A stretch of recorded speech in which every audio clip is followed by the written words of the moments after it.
जर तुम्हाला सतत स्वतःला म्हणावं लागत असेल, "लक्ष दे, फोन बाजूला ठेव, फोकस कर," तर हा व्हिडिओ शेवटपर्यंत नक्की पहा.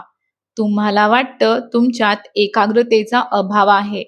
पण जर मी सांगितलं की समस्या एकाग्रतेची नाहीच, आज आपण याच विषयावर बोलणार आहोत. जर तुमचं ध्येयच तुम्हाला खेचून घेत नसेल, तर जग तुम्हाला खेचून नेईल. डिस्ट्रॅक्शन जिंकत नाही. तुमचं ध्येयच तुम्हाला धरून ठेवण्यात अपयशी ठरतं. जर तुम्हाला सतत स्वतःला सांगावं लागत असेल, "लक्ष दे, फोन बाजूला ठेव, अभ्यास कर," तर स्वतःला हे विचारू नका, की "मी इतका विचलित का होतो?" त्याऐवजी स्वतःला विचारा, "माझं ध्येय इतकं निर्जीव का वाटतं?"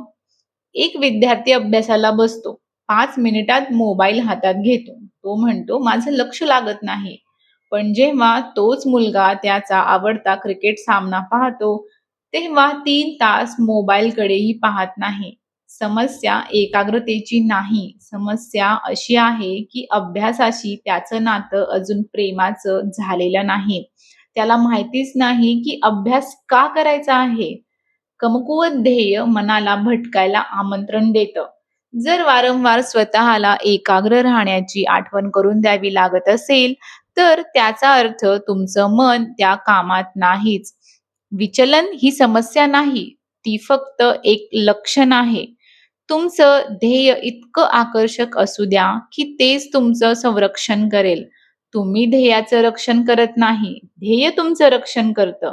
योग्य ध्येय तुम्हाला इतकं व्यापून टाकतं, की ते श्वासासारखं, चालण्यासारखं, संगीतासारखं होतं. तेव्हा बाकीची आकर्षणं फिकी पडतात. 2 लोक YouTube चॅनल सुरू करतात. पहिला फक्त व्ह्यूज आणि सबस्क्रायबर्ससाठी व्हिडिओ बनवतो. व्ह्यूज कमी आले की तो निराश होतो आणि व्हिडिओ बनवणं बंद करतो. दुसरा लोकांना माहिती देण्यासाठी आणि स्वतःचं ज्ञान वाढवण्यासाठी व्हिडिओ बनवतो. व्ह्यूज कमी आले तरी तो सातत्य ठेवतो. कारण त्याचं ध्येय व्ह्यूज आणि सबस्क्रायबर्स नाही. त्याला काहीतरी नवीन शिकण्यातच आनंद मिळतो.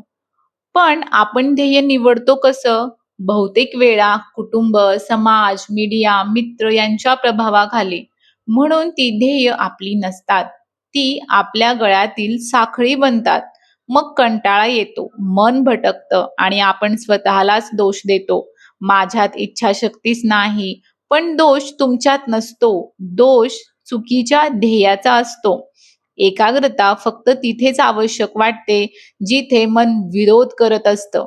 जेव्हा एखादं काम आनंदातून होतं, तेव्हा एकाग्रता आपोआप येते.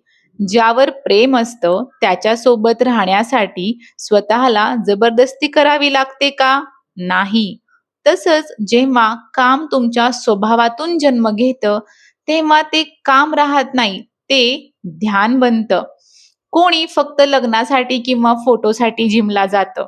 काही दिवसांनी कंटाळा येतो. पण ज्याला आरोग्यावर प्रेम आहे, तो वर्षानुवर्षे व्यायाम करतो. त्याला स्वतःला जबरदस्तीने जिमला न्यावं लागत नाही. इच्छेला नेहमी प्रयत्न करावा लागतो.